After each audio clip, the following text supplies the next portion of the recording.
1941. Les Allemands occupent la moitié de la Russie. Hitler est sur le point de prendre Moscou. Les blindés de la Wehrmacht avancent inexorablement.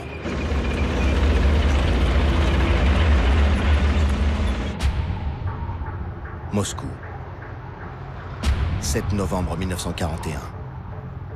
24e anniversaire de la prise de pouvoir par les communistes. Par un froid polaire, 28 000 soldats sont rassemblés devant le Kremlin. Les dirigeants de l'Union soviétique ont décidé que le défilé traditionnel aurait bien lieu. C'est l'ordre du chef suprême, Staline, même si se rapproche l'apocalypse.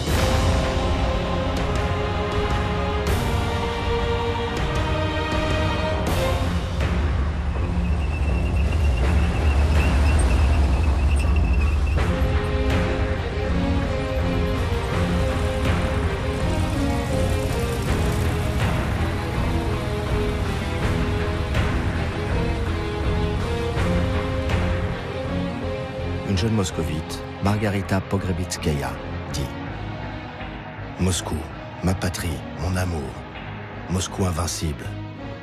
Et le 7 novembre, c'est la plus belle date du calendrier. Le rouge, ma couleur préférée, la couleur de la révolution, la couleur du sang versé en son nom. »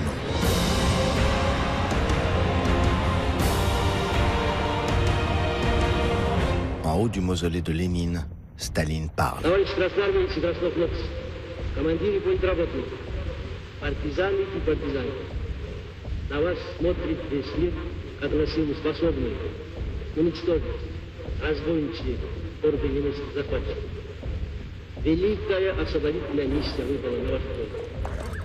Pour galvaniser ses troupes, Staline fait appel aux gloires du tsarisme.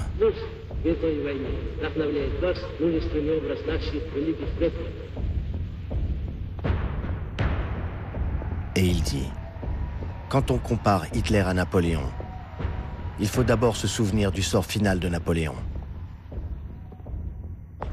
Hitler ne peut pas imaginer un tel destin. La Blitzkrieg, la guerre éclair, qui devait mettre Staline hors de combat en quelques semaines, est ralentie. Mais l'Allemagne nazie dispose encore de forces considérables. Un dernier effort et Moscou sera conquise. Hitler proclame « Soldats du front de l'Est, aujourd'hui commence la bataille décisive. Nous allons écarter le danger le plus terrible depuis les Huns et les Mongols. »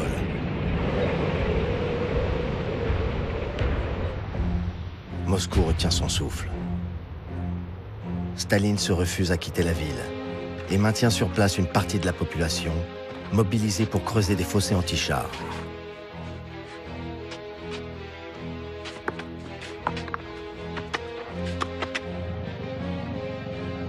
Les arrestations se multiplient, comme celle des soviétiques d'origine allemande ou du footballeur vedette du Spartak de Moscou, soupçonné d'avoir dit « Les Allemands vont prendre la ville, c'est la fin du bolchevisme ».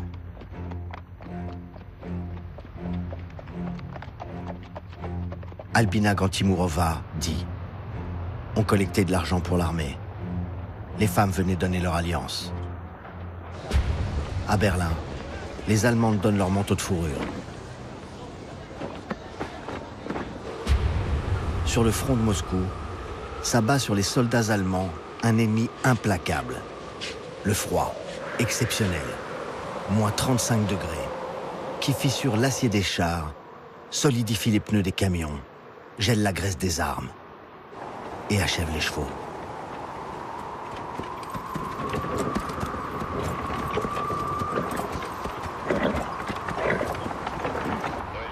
5 décembre 1941.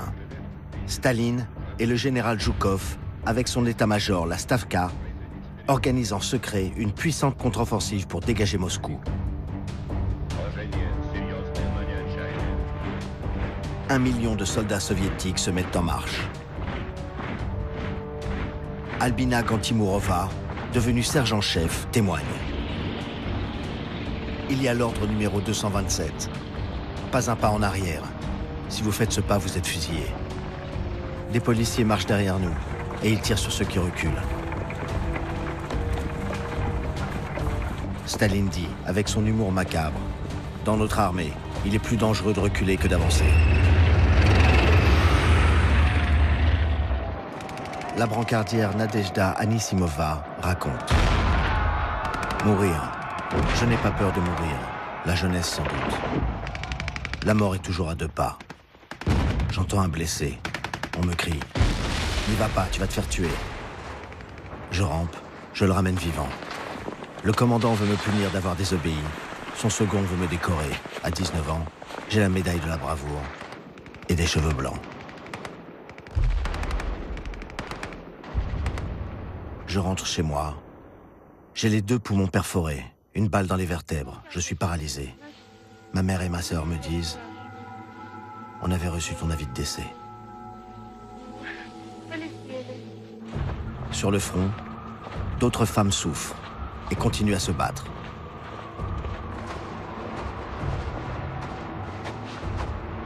Au plus fort de la bataille de Moscou, Staline reçoit, soudain, une nouvelle d'une grande importance. Le 7 décembre 1941, la base navale américaine du Pacifique, Pearl Harbor, est attaquée par le Japon, allié de l'Allemagne. Le président des États-Unis, Franklin Roosevelt, annonce que son pays entre dans la guerre. The American people in their righteous might will win through to absolute victory. Un nouvel allié pour Staline.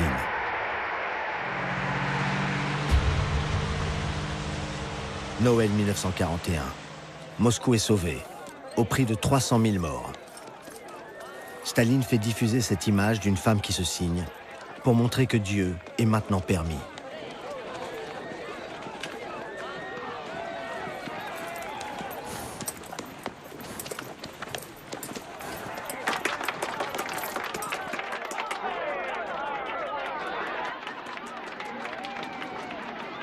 Pour les Soviétiques, Staline a réussi à faire reculer Hitler de 200 km.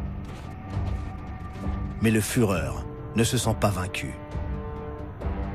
Bloqué par l'armée rouge, au nord et au centre de l'Union soviétique, Hitler prépare sur le front sud, pour le printemps de l'année suivante, une nouvelle offensive vers le pétrole de Bakou.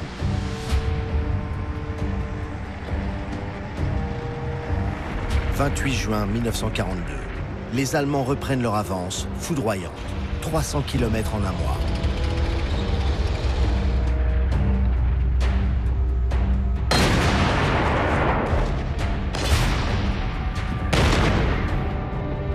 C'est l'été noir de la Russie.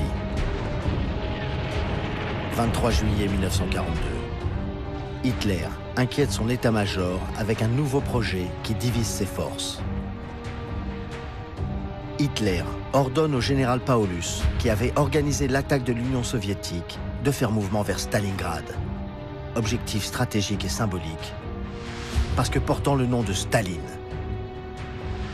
Et prendre ensuite Moscou à revers. Les chars allemands se rapprochent dangereusement de Stalingrad.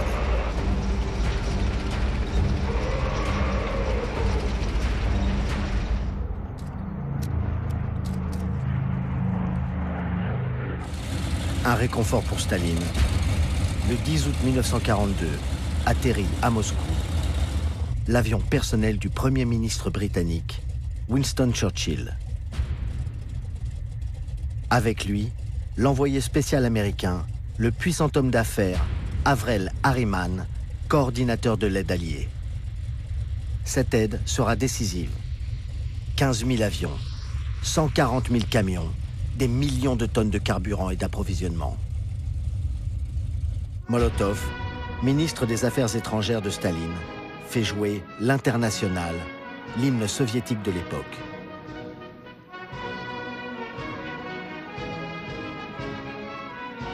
Le chant révolutionnaire est écouté sans broncher par les 2 représentants du monde capitaliste. Churchill dit « Si Hitler attaque l'enfer, je veux bien m'allier avec le diable. » Churchill écrit dans ses mémoires je songeais à la mission qui m'amenait dans ce sinistre état bolchevique. J'avais tenté de toutes mes forces de l'étrangler à la naissance. Je l'avais considéré comme l'ennemi mortel de la liberté et de la civilisation.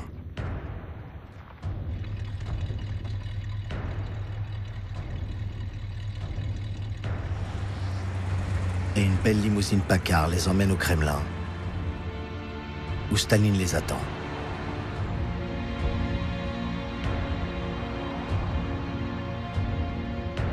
Tout se fait en sourire. Les Américains et les Britanniques ont besoin de Staline. Ils savent que le matériel n'est pas tout, il faut les hommes. Le sacrifice des soldats russes, par millions, permettra de terrasser la bête nazie. Staline réclame, en plus de l'aide américaine, l'ouverture urgente d'un second front, un débarquement allié à l'Ouest pour diviser les forces allemandes. Hitler est préoccupé par cette possibilité d'un débarquement allié. Il faut en finir à l'Est. Il faut en finir avec Staline. Il faut en finir avec Stalingrad. Les Stuka, les bombardiers en piqué allemands, achèvent leur destruction de ce qui fut la cité modèle de l'URSS.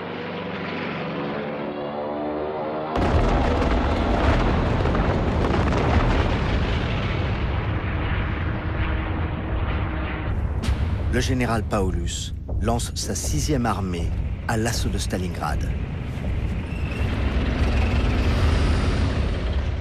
Les Allemands atteignent les ravins, première ligne de défense naturelle de la ville.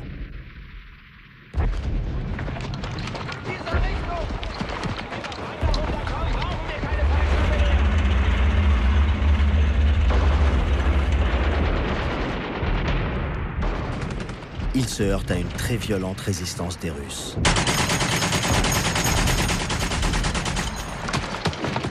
Staline dit: si Stalingrad tombe, tout le sud du pays sera coupé de nous.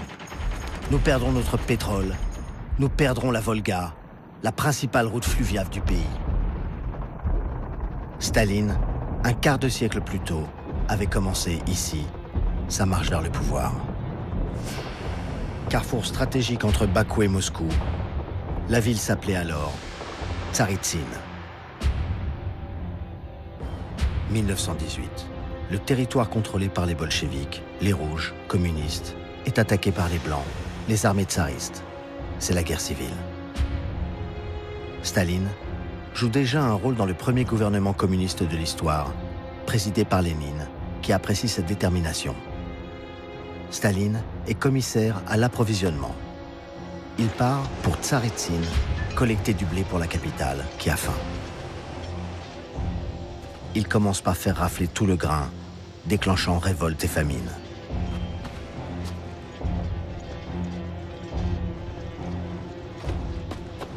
Staline est chargé aussi par Lénine de surveiller celui qui assure la défense de ses riches terres agricoles, le puissant commissaire du peuple à l'armée, Léon Trotsky, qui acquiert trop d'autonomie. Trotsky, pour sauver Tsaritsyn menacée, continue à encadrer ses troupes avec d'anciens officiers de l'armée du tsar, plus compétents. Staline s'oppose à Trotsky. Il accuse ses officiers de complicité avec les Blancs. Il décide de les supprimer. Il les fait entasser dans des barges au milieu de la Volga.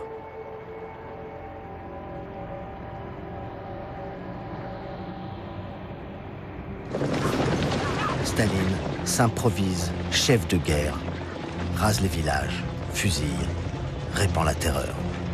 Il se mêle maladroitement de stratégie, mais Trotsky, avec la même violence, mais plus d'habileté, rétablit la situation.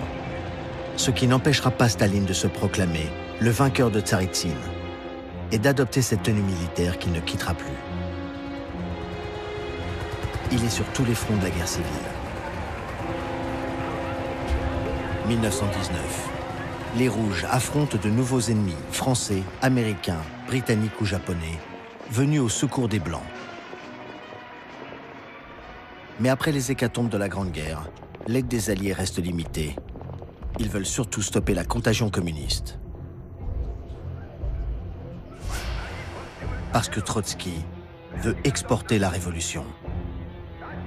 Il compte sur un soulèvement ouvrier dans toute l'Europe. Il attaque la Pologne, tout juste indépendante. Les Polonais, encadrés par les Français, repoussent les assauts des Rouges. Envoyé en renfort, Staline ne soutient pas Trotsky et 40 000 soldats bolcheviks sont capturés.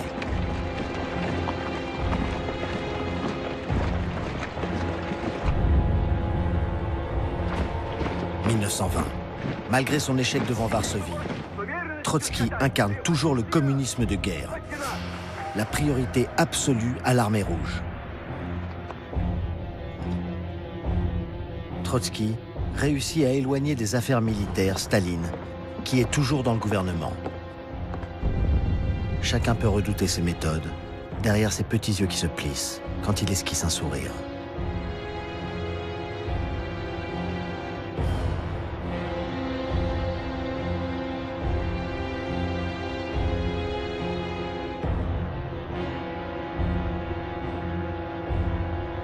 Avec ses complices géorgiens, Staline, d'une main de fer, mate les séparatistes, comme à Bakou, en Azerbaïdjan.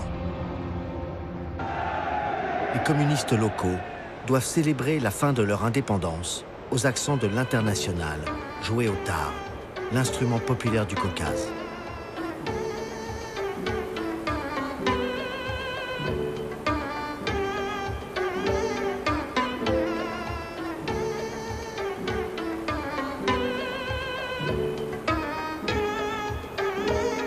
Staline fait aussi rentrer dans le rang l'Arménie et la Géorgie, son pays natal.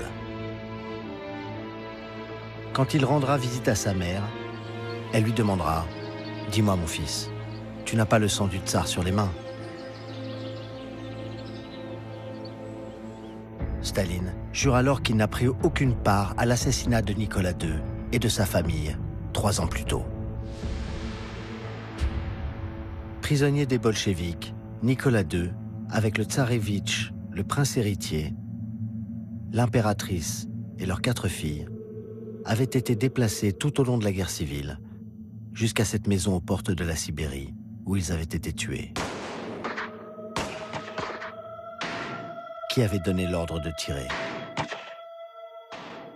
Qui dans ce régime donne vraiment les ordres? Est-ce Lénine, le fondateur, le guide suprême?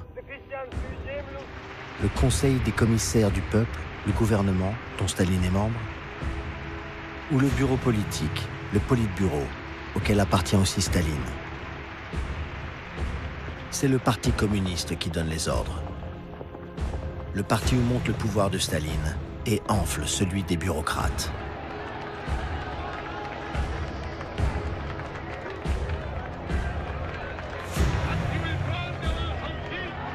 Pour progresser dans cet univers, il faut la carte du parti, comme en témoigne Alexandre Dekhtiarev. Intégrer les rangs du Parti communiste a été le plus grand bonheur de toute ma vie. Le parti a entretenu notre morale et notre conscience.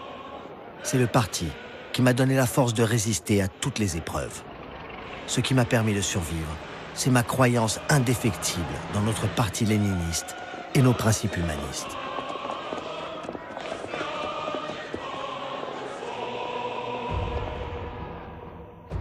En fait de principes humanistes, la paranoïa de Lénine, de Staline et des bolcheviks est telle qu'ils ordonnent une vaste purge au sein du parti. 220 000 membres sont chassés. La police politique continue de plus belle à traquer les ennemis du peuple.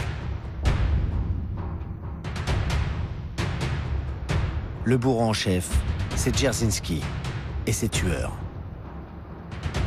Et Staline est un proche, un familier. Trotsky écrit dans son journal qu'il a entendu Staline dire à Dzerzhinsky « Le summum de la jouissance, c'est de repérer l'ennemi, de préparer son coup dans ses moindres détails, d'assouvir implacablement sa soif de vengeance et de rentrer se coucher tranquillement. » Ici, à côté de Lénine, Boris Bajanov, le secrétaire de Staline. Il écrit. À une séance du comité central, Trotsky s'adresse au groupe de Staline en ces termes. « Nous vous fusillerons, tous. Oui, nous ferons cela. Vous aussi, vous voulez nous fusiller, mais vous n'osez pas. Nous oserons. » Qui fusillera l'autre? L'affrontement avait pris un tour féroce après la victoire sur la Volga contre les Blancs, quand Trotsky avait écrit à Lénine. Je considère la façon dont Staline s'approprie toute cette action de tsaritsine comme une plaie dangereuse.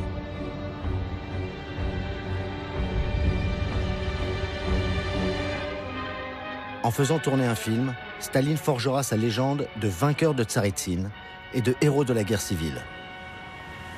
Il fera rebaptiser la ville de Tsaritsine, qui deviendra Stalingrad, en russe, la ville de Staline.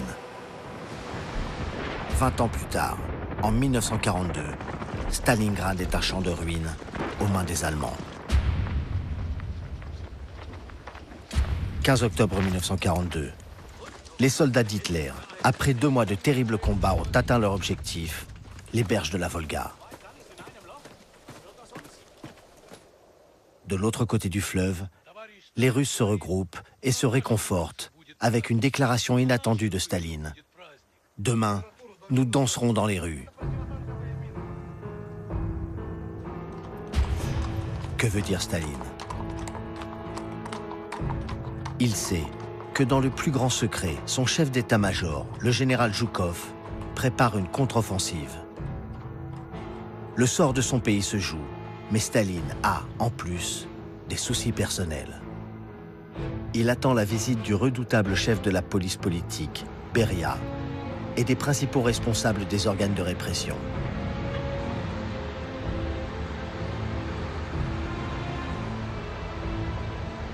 Staline leur a demandé d'enquêter sur une lettre de dénonciation provenant d'un cinéaste célèbre, Roman Karmen, qui se plaint de la liaison entre son épouse, une actrice connue, Nina Orlova, et le deuxième fils de Staline, Vassili, 21 ans, pilote de chasse au 32e régiment de la garde. Un pilote dangereux. Son père a fini par le faire interdire de vol. Il est ivre la plupart du temps. Il tire sur les lustres, bat sa femme qui vient d'accoucher. Surnommé le Tsarevitch, il organise des orgies. La lettre met aussi en cause la sœur de Vassili, la seule fille de Staline, Svetlana, 16 ans, surprise dans les bras d'un scénariste connu, Alexei Kapler, 38 ans. Staline voit mal sa fille avec un homme qui a 20 ans de plus qu'elle. Pourtant, Staline avait la même différence d'âge avec la mère de Svetlana, Nadejda, morte en 1932, officiellement d'une crise d'appendicite. Svetlana avait toujours été sa préférée.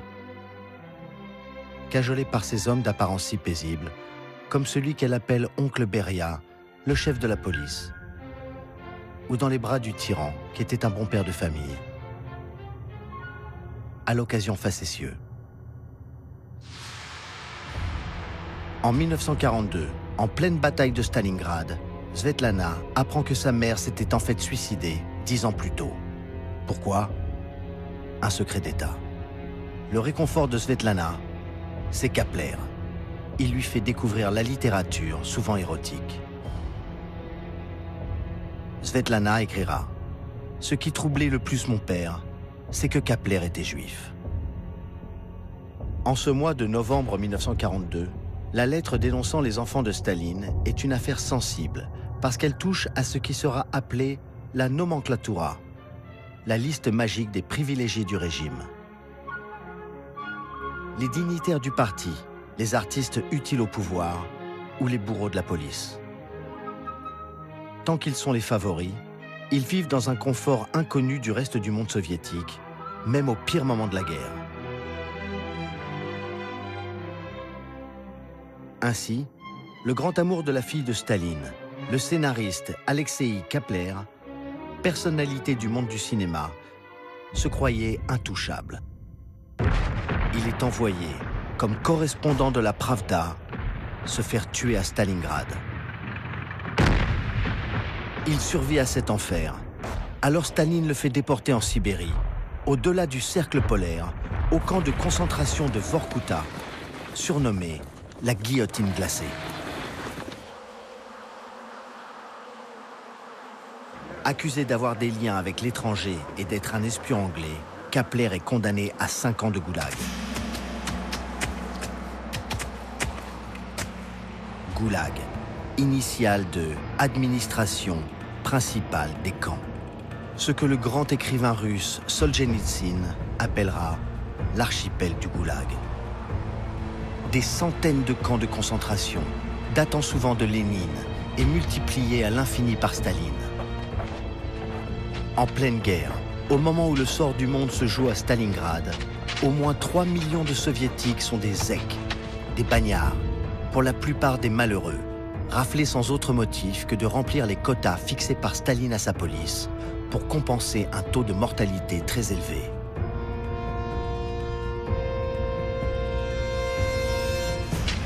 Cette inépuisable main-d'œuvre d'esclaves est une importante contribution à l'économie de guerre soviétique.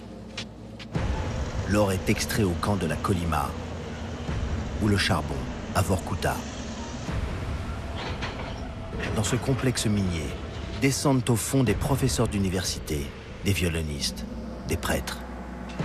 D'autres zèques construisent la voie ferrée qui traverse d'interminables étendues de neige.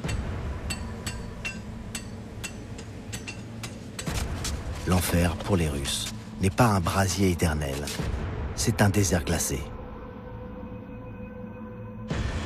Les gardes rivalisent de brutalité. Ils se partagent les femmes, violées dès leur arrivée. Un zèque comme les autres, Miron Etlis, dit « Le camp est une école de décomposition pour tous.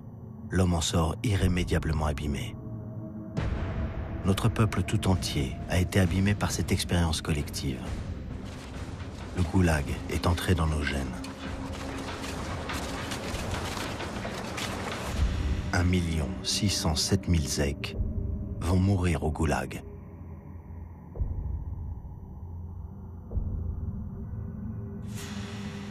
Kapler, l'amant de Svetlana, la fille de Staline, survit en faisant partie de la troupe du théâtre, construit par les déportés qui divertissent l'administration du camp. Ce théâtre est animé par un zèque, ancien directeur du Bolchoï, et de nombreuses célébrités qui ont eu le malheur de déplaire à Staline. Kapler restera 10 ans à Vorkuta. Svetlana, la fille de Staline, ne l'attendra pas.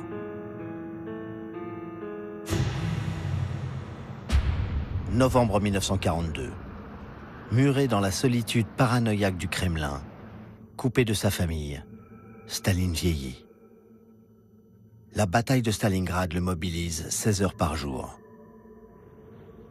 Il dort quelques heures sur un lit de camp dans son bureau. Il fume sans arrêt et l'artériosclérose, à 63 ans, menace sa vie.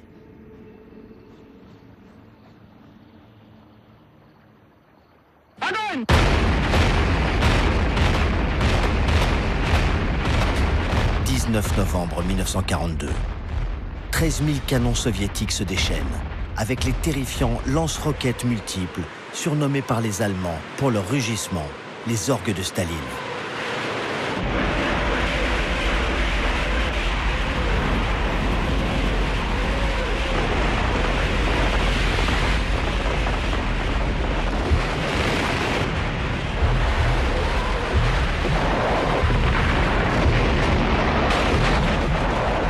Les armées soviétiques du général Zhukov encerclent la 6e armée allemande du général Paulus dans les ruines de Stalingrad.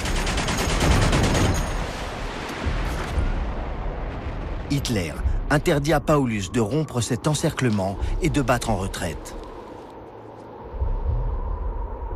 Un mois plus tard, les Allemands sont à bout de munitions et de vivres. Les cas de cannibalisme se multiplient. Les Soviétiques avancent, partout.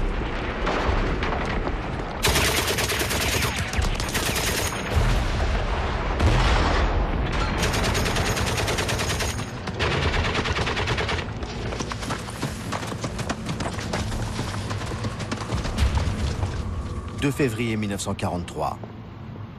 Le cinéaste Roman Karmen, qui avait alerté Staline sur ses enfants, a le privilège de filmer ce moment unique, la reddition du général Paulus. Le chef des forces allemandes de Stalingrad avait été fait la veille maréchal par Hitler pour le pousser à se suicider dans l'honneur. Mais Paulus dit « Je ne vais pas me flinguer pour ce caporal ». Pour Paulus, Hitler n'est plus le Führer, mais le soldat de 14-18 dont l'incompétence a conduit au désastre. Quand Paulus se retrouve prisonnier face aux Soviétiques, il ne ressent que de la haine contre Hitler.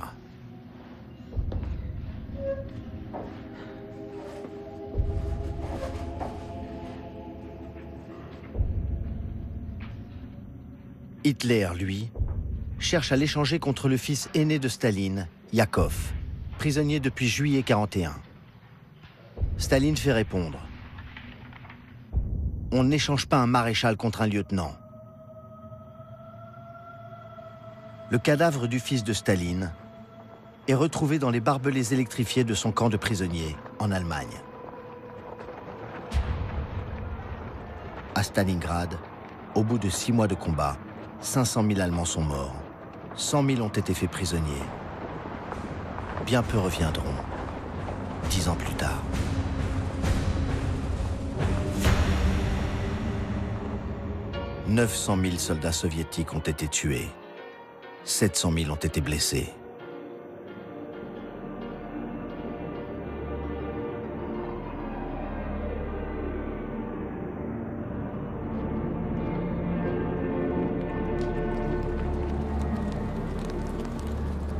Pour le monde entier, le grand triomphateur de Stalingrad, c'est Staline, qui pose dans son nouvel uniforme avec, sur ses épaulettes, la grande étoile de maréchal. Il est en couverture du numéro du 29 mars 1943 du plus grand magazine américain de l'époque, Life, une consécration. Pourtant, rien n'était acquis 20 ans plus tôt. 1921. Après 4 ans de guerre civile en Russie, des millions de morts, d'émigrés, d'orphelins, la famine fait des ravages. Staline s'inquiète de voir toujours Trotsky triompher sur la place rouge. Pourtant, le communisme de guerre a entraîné l'effondrement de l'économie. Le rationnement est féroce, sauf pour les 20 000 cadres du parti et de la police, qui ont droit à 4 kilos de viande et 4 kilos de poisson par mois, alors qu'un ouvrier n'a que 200 grammes de poisson. Pourri. Les ouvriers ne peuvent plus nourrir leur famille. Ils se révoltent, alors que la grève est interdite depuis décembre 1917. Trotsky dit « Toute résistance peut être surmontée par ce mot, fusillé ». C'est alors que les 18 000 marins et officiers de Kronstadt, la base navale de l'ancienne capitale, Petrograd, se déclarent solidaires des ouvriers en grève.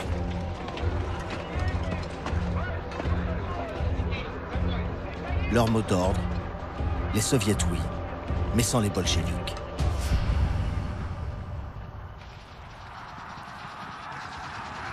Trotsky ordonne l'assaut contre les marins de Kronstadt le 7 mars 1921. Sur la Baltique gelée, 20 000 soldats de l'armée rouge avancent et derrière eux, pour les empêcher de reculer, les hommes de la police politique se positionnent avec leurs mitrailleuses.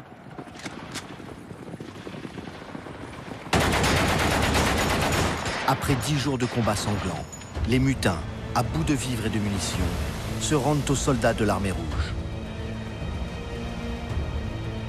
2168 marins sont fusillés et enterrés groupés. Ce sont pourtant les mêmes qui avaient permis la victoire des communistes en 1917.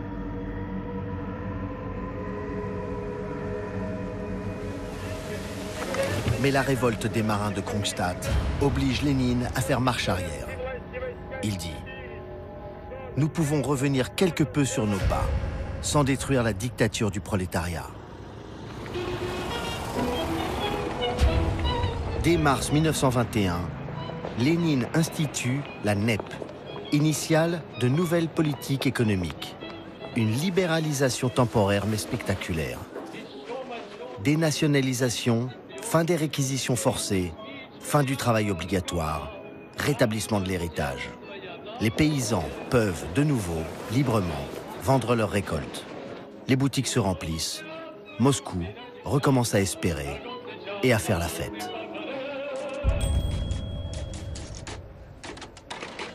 Les bolcheviks ont besoin d'argent.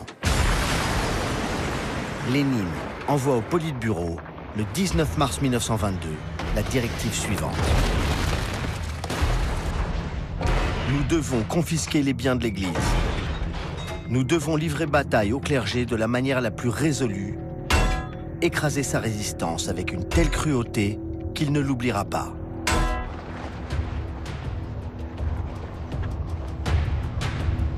Lénine conclut: la violence est la vérité de la politique. Les événements se précipitent au Kremlin. Les Rolls des dirigeants bolcheviques arrivent.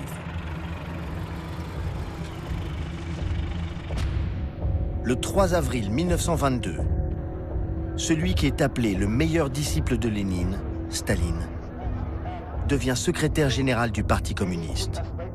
Il est puissant, mais toujours respectueux de Lénine. Son futur ministre, Molotov, dit « On me demande qui est le plus dur, Lénine ou Staline ?» C'est Lénine, bien sûr. C'est lui qui nous a tous formés.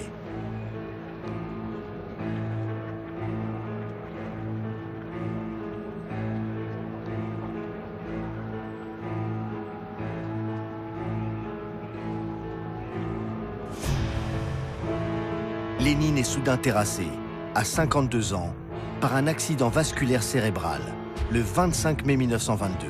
Il est à moitié paralysé. 6 mois plus tard, il est victime d'un deuxième AVC. Le comité central du parti confie à Staline le soin de veiller sur lui. Staline l'isole et empêche son entourage d'écrire quoi que ce soit sous sa dictée.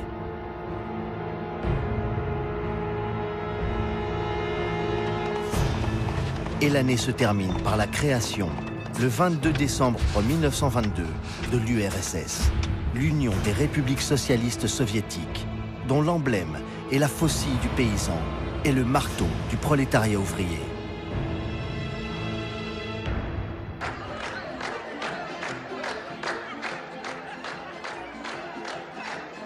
Cette annonce grandiose et la fin de la guerre civile laissent espérer un répit.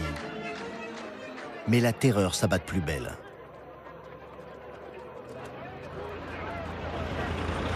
Les fourgons de la police politique déversent leur cargaison de condamnés d'avance. Le commissaire du peuple à la justice, Isaac Steinberg, s'enfuit en Allemagne en 1923. Il avait dit à Lénine « À quoi bon un commissariat à la justice?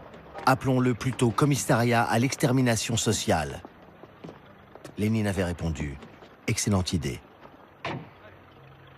Steinberg écrira « La terreur, c'est le réseau étroit de la surveillance, la police secrète qui observe tous les faits et gestes, les provocations, les formes méprisantes, humiliantes et douloureuses des interrogatoires, les prisons bondées où l'on affame, les déplacements de population, les réquisitions, les confiscations qui frappent les affamés et les épuisés.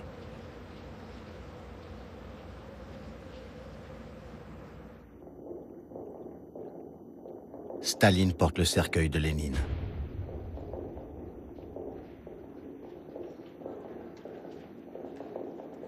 La veuve de Lénine, Nadejda Krupskaya, révèle qu'il aurait quand même réussi à dicter un testament où il aurait dit « Staline est trop brutal. Je propose aux camarades d'étudier un moyen de le démettre de son poste de secrétaire général. » Staline réagit très violemment et oblige, sous la menace, la veuve de Lénine à publier un démenti dans la Pravda. Tous ceux qui portent le cercueil les fidèles des fidèles, les bolcheviks de la première heure, qui chercheront à utiliser ce testament pour écarter Staline, en mourront. Le vrai testament de Lénine, respecté à la lettre par son héritier, Staline. Ce sont ses préceptes. L'épuration sans fin du corps social, la traque du parasite, le faux communiste, infiltré dans les organes du parti-État. La tâche essentielle est de se débarrasser de ces parasites, des survivants de la maudite société capitaliste. Pour Staline, comme pour Lénine, ce sera la purge permanente. La lutte contre l'ennemi ne sera jamais achevée.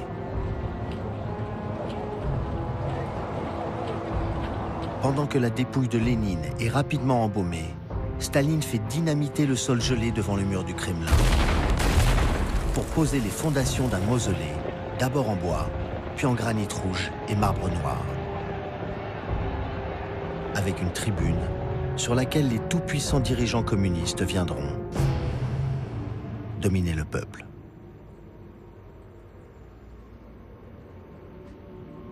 Mais le peuple aime Trotsky et Staline est encore obligé de l'applaudir. Une lutte à mort souterraine ne fait que commencer.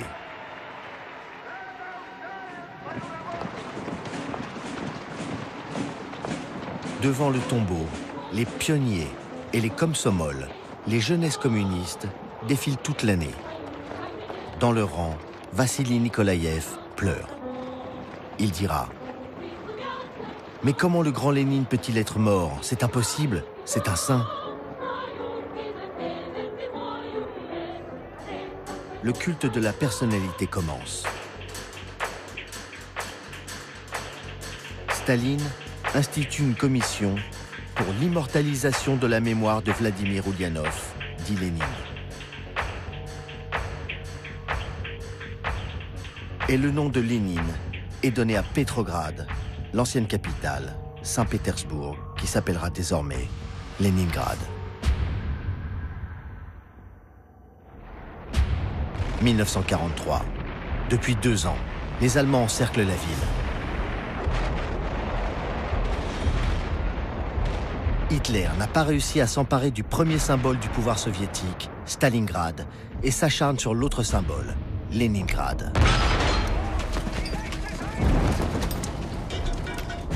Hitler dit « Je vais raser cette ville, anéantir sa population, elle ne se relèvera jamais. J'en fais le serment solennel. » C'est l'un des plus longs et des plus terribles sièges de l'histoire. 800 000 habitants meurent de faim. Tania Savitcheva, 13 ans, a écrit un petit journal intime, devenu un trésor national russe. En 9 pages, Tania résume son calvaire. 28 décembre, Genia est morte. 25 janvier, grand-mère est morte. 17 mars, Lyoka est mort. 13 avril, tonton Vassia est mort. 10 mai, tonton Lyosha est mort. 13 mai, maman est morte.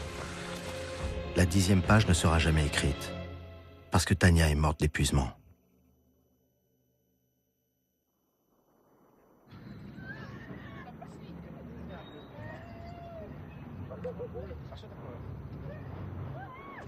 C'est toute la souffrance et la résistance du peuple soviétique. Mais a-t-il une autre mémoire que celle de la malédiction ?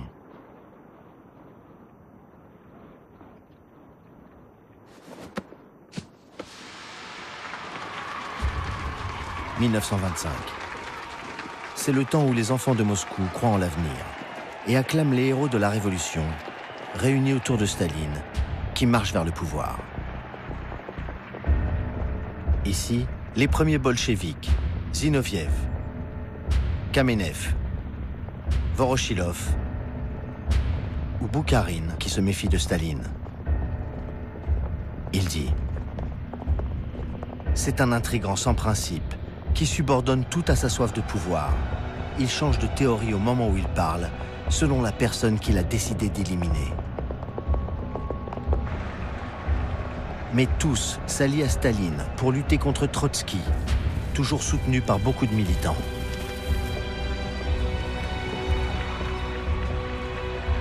Staline, pour supprimer les débats et les contestations, fait alors donner les cartes du parti à des prolétaires, descendants de prolétaires. Ils sont sans instruction ni formation politique. Mais ils seront toujours reconnaissants à Staline de leur avoir permis de s'élever dans la bureaucratie. Trotsky est bientôt sifflé et petit à petit marginalisé.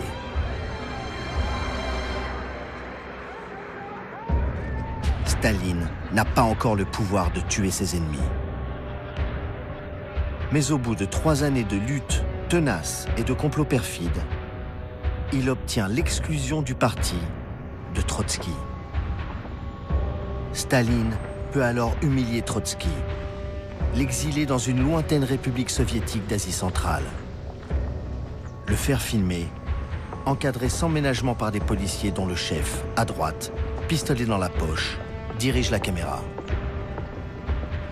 Staline obtient ensuite du Politburo que ce fondateur de l'URSS soit accusé d'activité anti-soviétique et expulsé. « 21 décembre 1929, Staline a 50 ans. Il est le maître absolu de l'Union soviétique.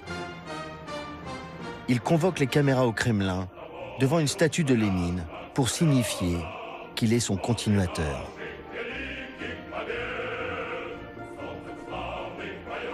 Avec ses hommes de main, dont le dévouement aveugle est gagé sur leur vie, Staline peut enfin se débarrasser de la NEP, la tentative libérale, et se lancer dans la collectivisation. Dans les couloirs du Kremlin est affiché le quotidien du parti, la Pravda, avec ce titre en première page. Un grand salut bolchevique aux plus grands dirigeants communistes du monde. « 20 ans plus tard, il sera réellement l'un des hommes les plus puissants de la planète. »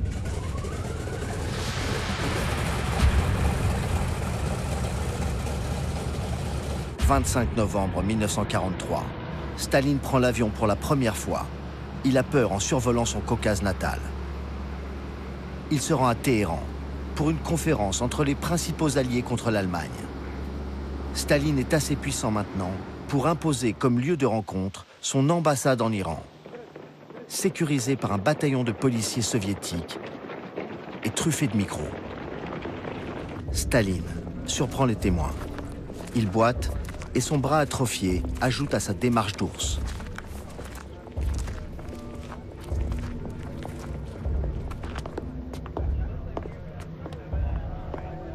Churchill, en uniforme de la Royal Air Force, prend la pose.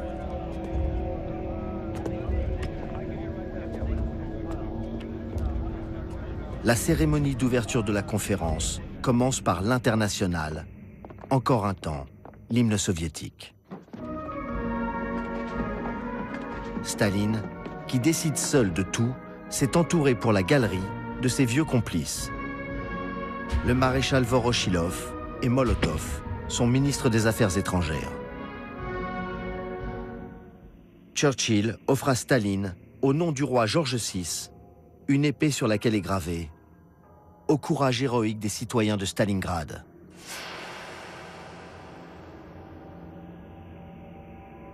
Voroshilov a le malheur de faire tomber l'épée.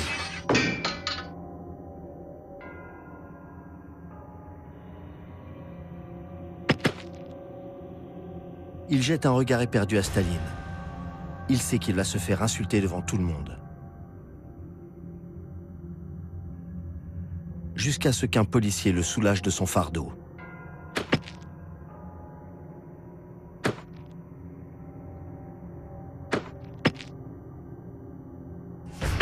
Ensuite, Churchill et Staline rejoignent le président des États-Unis, Franklin Roosevelt, handicapé et fatigué du long voyage à Téhéran.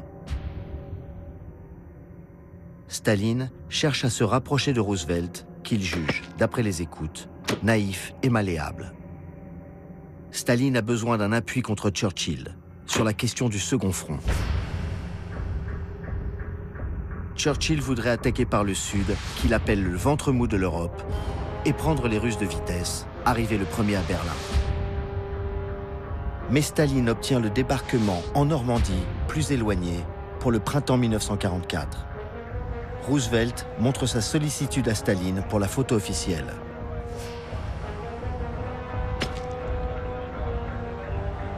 Tous espèrent être présentés à Staline, comme Sarah, la fille de Churchill.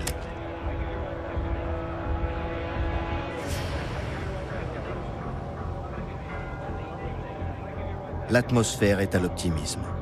Staline vient de mettre en échec Hitler à la bataille de Koursk. Churchill dit « Dieu est aux côtés des Alliés ». Staline répond « Le diable est avec moi, le diable est communiste ». Staline va-t-il devenir le maître du monde ?